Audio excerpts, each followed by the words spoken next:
এইটো কি কৈছে যদি এটা বিতৰণৰ মাধ্য আৰু মধ্যমা ক্ৰমে 169 আৰু 170 হয় তেন্তে ইয়াৰ বহুলক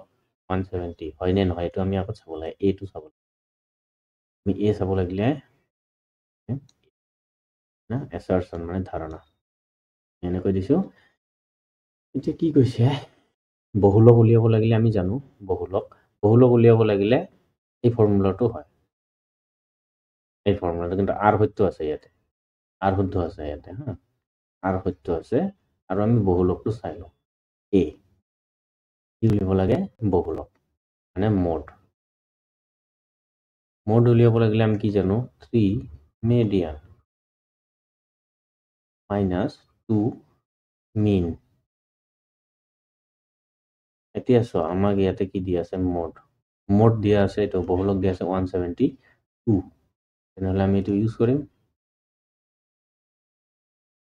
তো ভালকে লিখি দিছি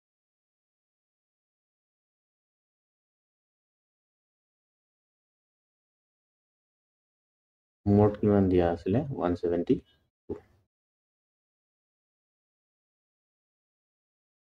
okay মানে এটো implies 172 হয় নে চাও 3 মিডিয়ান কি হ'ব মধ্যমা 169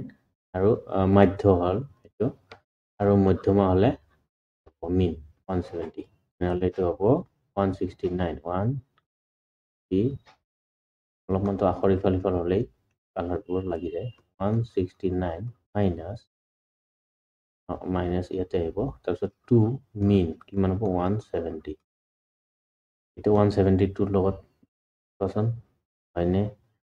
300 এটা 9 27 7 7 থাকিল 2 3 18 20 আৰু থাকিল 2 3 3 2 5 507 মাইনাস কি হ'ব এটো 0 7 14 7 থাকিলে 2 2 কে 3 340 এটা যদি আমি চাই লওঁ তাহলে আর আমি চাব নালাগে আর টো শুদ্ধ আছে হা এটো শুদ্ধ আছে কারেক্ট আছে this implies 172 ইয়াৰ পৰা যদি আমি চাই লওঁ 507 ৰ পৰা 340 মাইনাস কৰো কি পাম 761 167 যেটো নেকি শুদ্ধ নহয় নহলে শুদ্ধ যদি নহয় এইটো এটা কি কৰিব পাৰো এটো শুদ্ধ নহয় বুলি ক'ব পাৰো হয়নে তেনেহলে এটাকে এ অশুদ্ধ আৰ শুদ্ধ অপশন